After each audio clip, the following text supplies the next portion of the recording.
found a buyer, the price is right, everyone's happy, but at the last second, your deal dies. Why? Because of a permit you didn't pull.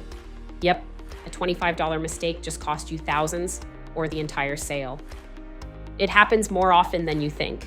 A homeowner adds a deck, finishes a garage, maybe installs a new bathroom. They skip the permit because who's gonna check? But when it's time to sell that unpermitted work, it's a legal landmine. The buyer's lender flags it, title insurance won't touch it, and suddenly your closing is frozen. Worse, if that work created an issue with the title, like an unrecorded lien or property line violation, you're looking at weeks or months of legal cleanup. In some states, even a shed in the wrong spot can delay or derail a deal.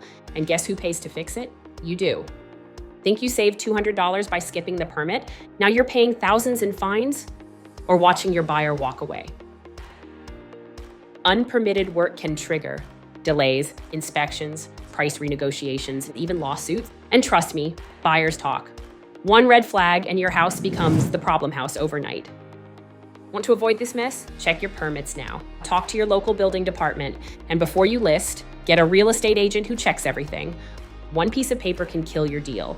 Don't let a $25 mistake cost you $25,000. Like the video if you learned something new, and tag a homeowner who's doing DIY without the P word, permits.